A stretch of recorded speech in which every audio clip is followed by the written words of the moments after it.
திட்டங்களை தீட்டி அவைகளை மாற்றிக்கொண்டே இருந்தால் என்றைக்கு சென்று சேர்வது, என்றைக்கு புகழின் உச்சிக்கு போவது? ஆகவே கொஞ்சம் யோசித்து பாருங்கள். வசதியும் வாய்ப்புகளும் கனவுகளை கொன்றுவிடும். ஆகவே அந்த வசதிகளும் வாய்ப்புகளும் இல்லாமல் நீங்கள் எவ்வளவு கஷ்டப்பட்டு வேலை செய்து முன்னேறுகிறீர்களோ அத்தனையும் உங்களுடைய அடித்தளமாக அமைந்துவிடும். செய்வதை சிறப்பாகவும் திரும்பவும் செய்தால் வெற்றி நிச்சயம். எதை சாதிக்க வேண்டும் என்ற இலக்கு மிக மிக அவசியம். எடுக்கும் ஒவ்வொரு அடியும் அதை நோக்கியே இருக்க வேண்டும். ஒருவன் இப்படி போக வேண்டும், பிறகு அப்படி மாற்றி மாற்றி செய்து கொண்டிருந்தால் இலக்கை அடைய முடியாது. எதற்காக, யாருக்காக, ஏன் போராடுகிறேன், ஏன் பணியாற்றுகிறேன் என்பதற்கு விடைகள் கண்டு அதை சரியான முறையில் செயல்படுத்தும் பொழுது நீங்கள் தலைவனாவதற்கு தகுதிகள் கூடிக்கொண்டே போகின்றன. உறக்கத்தில் வரும் கனவுகள் வேறு, நனவுலகில் வரும் கனவுகள் வேறு.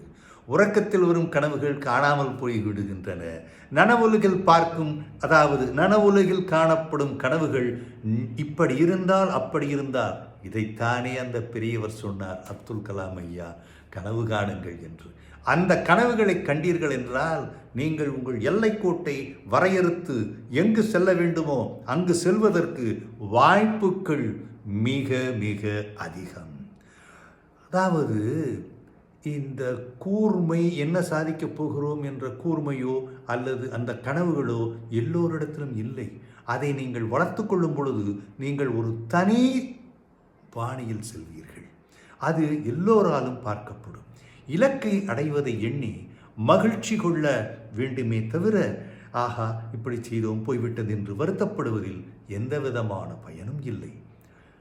தொடர்ந்து பயிற்சி பயிற்சி முயற்சி முயற்சி என்று செய்து கொண்டே இருக்கும் பொழுது அதே வழியில் பயணம் செய்தால் சாதனை பட்டாம்பூச்சி தோளில் வந்து தானாக அமர்ந்துவிடும்.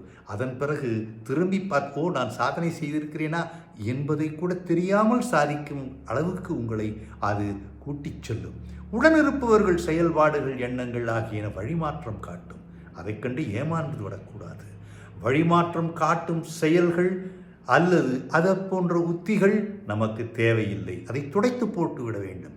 ஏனென்றால் வழி மாறுவது என்பது இதுவரை வந்ததிலிருந்து மாறிச் செல்வது தேவையே இல்லை.